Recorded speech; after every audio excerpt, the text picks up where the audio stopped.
Assalamualaikum warahmatullahi wabarakatuh. Selamat siang semuanya. Kembali lagi bersama saya Rinta Nurupalah di acara Baik News. Di sini saya akan mengulas tentang korban atau yang menjadi salah satu korban dari pinjaman online atau fintech. Fintech sendiri adalah finansial teknologi yang saat ini sedang berkembang di Indonesia. Hal ini dikarenakan layanan pinjaman online ini disebut lebih memudahkan masyarakat. Fintech saat ini menjadi salah satu bentuk penerapan teknologi informasi di dunia startup atau di bidang keuangan. Hal ini merupakan salah satu segmen di dunia yang memiliki fokus agar supaya memaksimalkan dalam atau mempertajam berbagai aspek di layanan keuangan. Dimulai dari metode pembayaran, kemudian transfer, dana, pinjaman, dan juga pengumpulan dana, hingga pengelolaan aset. Pinjaman online ini pasti terlibat dengan adanya utang piutang. Utang dari pinjaman online ini biasanya angkanya itu relatif kecil atau bahkan sedikit, tapi cara menagihnya itu luar biasa berisik atau bahkan jahat. Bunga yang terus membengkak nyaris membuat hutang tersebut tidak dapat dilunasi atau bahkan mustahil untuk dilunasi. Lalu dikejar-kejar dengan menghalalkan segala cara untuk dapat mengembalikan uang tersebut. Fenomena ini merupakan gejala kompleks yang merupakan akumulasi dari banyak hal. Lalu, masih adakah jalan keluar mengenai hal tersebut, mengenai hal yang berkaitan dengan pinjaman online ini? Finansial teknologi. Baik, di sini saya sudah bergabung dengan salah satu korban yang menjadi korban keganasan dari pinjaman online ilegal ini. Salah satunya adalah Ibu yang berinisial dengan Kak. Ibu Kak, apakah sudah terhubung? Permisi, halo, selamat siang Ibu Kak. Iya, selamat siang Bu. Baik Ibu Kak, bisakah Ibu Kak menceritakan tentang awal mula cerita meminjam online di salah satu aplikasi? Dan awal mula saya mengetahui tentang pinjaman ini di iklan salah satu aplikasi. Awalnya saya lancar untuk membayar, tapi kemudian saya tidak sanggup membayar dan penagih itu sangat kasar dalam menagih, dan itu membuat saya takut. Awalnya saya menggunakan pinjaman ini untuk memenuhi kebutuhan saya sebab gaji honor yang sangat kecil, dan saya sangat terkejut karena bunga pintar sangat tinggi ketika tidak membayar, dan itu sangat membuat saya stres memikirkan untuk melunasinya. Persyaratan yang gampang itu yang membuat saya tergiur untuk meminjam hanya menggunakan KTP. Saya berharap ke depannya semoga tidak ada lagi korban seperti saya yang terhindar dari pinjol. Saya sangat menyesal akan hal ini dan saya mohon untuk pihak pinjol bisa meringankan agar saya bisa melunasinya. Baik teman-teman semuanya, setelah kita mengetahui kronologis kejadian awal dari terjeratnya hutang yang membengkak dari Ibu Kak sendiri, kita sudah bergabung di salah satu studio kami yaitu dengan pakar dari ahli ekonomi. Bagaimana Bu tanggapan Ibu mengenai fintech ini, namun dalam artian pinjaman online secara ilegal? Salah satunya yang menjadi korban itu adalah Ibu Kak sendiri, seperti yang tadi sudah Ibu Kak ceritakan bahwa awal mulanya itu karena dia ingin memenuhi kebutuhan hidupnya sehari-hari atau menutupi kebutuhan sehari-hari. Bagaimana tanggapan Ibu? Baik, di sini saya akan mengulas kembali mengenai bahaya atau dampak buruk dari pinjaman online yang sifatnya ilegal, seperti yang telah disebutkan pada pasal 29 Undang-Undang tentang Informasi Transaksi Elektronik, yang dimana di dalamnya telah dijelaskan bahwa setiap orang yang dengan sengaja menyebarluaskan informasi ataupun data pribadi seseorang ataupun dokumen elektronik di media elektronik dengan ancaman kekerasan ataupun sebagainya kepada pihak pribadinya dan akan dikenakan pidana selama 4 tahun penjara serta dikenakan denda sebesar 750 juta rupiah. Kemudian mengenai data pribadi atau penyalahgunaan atau penyebar luasan data pribadi yang merupakan hak asasi atau hak privasi seorang warga negara yang dimana telah dijamin dan dilindungi oleh negara. Yang sebagaimana telah dijelaskan juga pada pasal 28G ayat 1 Undang-Undang Dasar 1945 yang telah menyatakan hal tersebut. Namun pada dasarnya Anda ataupun selaku peminjam pada pinjaman online yang sifatnya ilegal tetap harus melunasi atau melakukan pembayaran sebesar uang yang telah dipinjam karena telah terjadi perjanjian antara peminjam-meminjam yang telah bersangkutan kepada perusahaan pinjaman online tersebut meskipun bersifat ilegal. Mengenai berupa teroran atau gangguan yang telah dihadapi, baik itu dari pihak debt collector ataupun hal lainnya yang telah mengganggu kenyamanan Anda selaku peminjam dari pinjaman online yang sifatnya ilegal, maka Anda pun dapat melakukan pengajuan atau pengaduan kepada pihak OJK atau Otoritas Jasa Keuangan dan nantinya pihak OJK dapat membantu untuk menyelesaikan serta melakukan pemberhentian dan pemblokiran kepada pihak penyelenggaraan yang tanpa izin atau bisa kita sebut dengan ilegal.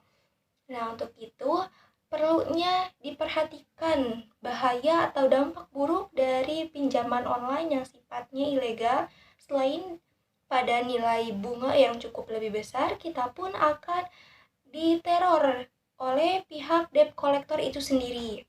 Selain itu juga, informasi atau data diri pribadi kita akan mudah untuk disebarluaskan.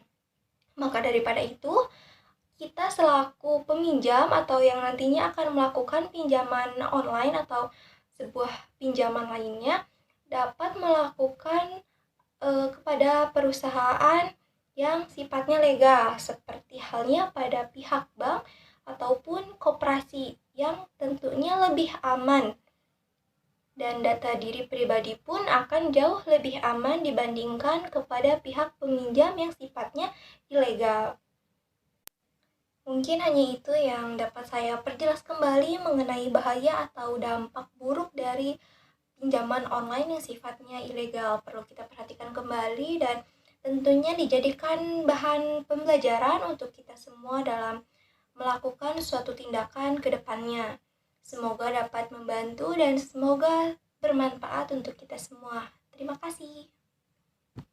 Baik, terima kasih kepada Ibu Sally yang telah menjelaskan mengenai vintage sebagai pakar. Dan selanjutnya, kami juga sudah terhubung dengan salah satu ahli praktisi di bidang ekonomi syariah, karena ini juga berkaitan dengan salah satu dongkrak manajemen keuangan syariah di bidang vintage sendiri, yaitu dengan Bapak Ari Syahwardi. Bapak Ari sudah bergabung di studio. Bapak Ari. Baik, Assalamualaikum warahmatullahi wabarakatuh. Hamdan wa syukran lillah, amma ba'du. Pertama-tama adalah kita panjatkan puja puji syukur kepada Allah Subhanahu wa taala. Salawat dan salam semoga tercurah limpahkan ke dunia alam, yakni habibana wa nabiyana wa maulana Muhammad sallallahu alaihi wasallam. Tak lupa kepada keluarganya, kepada para sahabatnya, kepada tabi'in atau tabi'in. Tak lupa juga kepada kita selaku umatnya yang mudah-mudahan mendapat syafaatul uzma di yaumil qiyamah. Amin ya Allah ya rabbal alamin. Alhamdulillah pada kesempatan kali ini khususnya saya bisa bersilaturahim dengan rekan-rekan semua. Begitupun pada kesempatan kali ini alhamdulillah kita juga bisa membahas mengenai tentang diskusi tentang pinjaman online. Baik Mbak, terima kasih juga sudah memberikan waktunya kepada saya, sudah memberikan kesempatan kepada saya untuk menjelaskan mengenai tentang pandangan Islam tentang pinjaman online.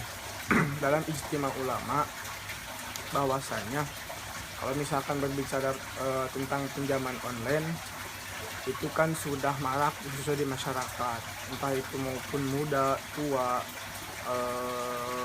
begitupun kalangan-kalangan yang notabene-nya orang yang ekonominya kurang, sehingga kan marak sekali pinjaman-pinjaman online. Pinjaman online ini kan muncul atas keresahan daripada masyarakat, khusus kan dalam 2 tahun ke belakang itu kan kita itu dilanda oleh COVID-19, yang mana kan dalam sektor perekonomian itu kita itu sangat terhambat sekali.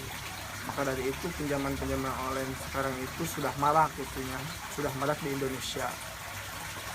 Mengenai tentang pinjaman online, ijtima ulama menetapkan bahwa aktivitas pinjaman online itu haram, dikarenakan dalam pinjaman online itu ada unsur ribanya. Begitupun kan saya melihat dari berita-berita juga bahwasanya dalam pinjaman online itu dalam penagihan, dalam pembayaran dan lain sebagainya itu kan terdapat unsur ancamannya lah, unsur bahwasanya kalau misalkan kita tidak membayar hutangnya itu akan diapain lah, itu sangat jelas bukan di berita juga. Karena memang kan itu sangat tidak sesuai dengan apa yang menjadi syariat dalam hal penagihan. Begitupun dalam pinjaman online itu kan membawa rahasia atau aib seseorang itu ke orang yang berhutang. Begitupun MUI juga menegaskan bahwasanya layanan pinjaman online maupun online itu mengandung unsur riba. Karena kan kita sudah tahu juga bahwa riba itu hukumnya haram meskipun dilakukan atas dasar kerelaan. Sebagaimana dalam Al-Quran surat Al-Baqarah ayat 275 juga itu kan sudah jelas mengenai tentang pembahasan tentang riba. Itu kan hukumnya haram. Berarti bisa disimpulkan bahwa pinjaman online ataupun offline, kalau misalkan offline itu kan bisa dikatakan seperti halnya bank emok. Kalau misalkan di masyarakat di kampung kamu itu bank emok, itu kan dalam hal peminjamannya juga kan, dalam hal akad juga kan sudah jelas juga ya, itu mengandung unsur ribanya sudah jelas gitu. Berarti bagaimana cara kita atau langkah kita untuk menyadarkan masyarakat supaya masyarakat itu tidak terhegemoni oleh pinjaman online atau maupun offline. Ya meskipun kan dalam ekonomi masyarakat juga kan sekarang sedang masih dalam tahap perbaikan lah, dari kemarin terdampak oleh COVID-19. Begitupun bagaimana caranya kita sebagai mahasiswa, sebagai agent of change, agent of social of control untuk melakukan sosialisasi terhadap bahayanya pinjaman online maupun offline. Mungkin itu saja yang bisa saya sampaikan, kurang lebihnya mohon dimaafkan. Apabila misalkan pembahasan kali ini kurang jelas ataupun misalkan ya masih ada kekurangannya, silahkan kita diskusi kembali, silahkan kita bahas kembali mengenai tentang lebih jauhnya pinjaman online ini. Itu saja mungkin yang bisa saya sampaikan. Wassalamualaikum warahmatullahi wabarakatuh. Ya, ternyata mengenai tentang pinjaman online sendiri, ini itu sangat berbahaya sekali teman-teman, karena pada dasarnya dalam agama juga yang seperti tadi sudah dijelaskan oleh praktisi ekonomi syariah kita, yaitu Bapak Ari Syahwardi, bahwa apapun yang dalam bentuk riba itu diharamkan oleh Allah Subhanahu wa Ta'ala. Baik, sekali lagi terima kasih kepada korban, kemudian pakar ekonomi dan juga ahli dari ekonomi syariah. Terima kasih sudah tergabung di studio kami. Saya Rintan Nurupala, pamit undur diri, mohon maaf bila ada kesalahan. Terima kasih, selamat siang semuanya, selamat menjalankan aktivitas. Wassalamualaikum warahmatullahi wabarakatuh.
kali Bu. Tagihan Ibu selama minjam pinjol Bu. Lihat tuh Bu. Nanti semua ini tuh. Kapan aku mau bayar? Ini sudah cepat Ibu. Gak mau tahu saya, pokoknya harus bayar semuanya. Aku mau jadi Spiderman. Alamak, Bu, apa salahku nih? Bu, Jadi aku yang disalahkan main kabur. balik nih mana?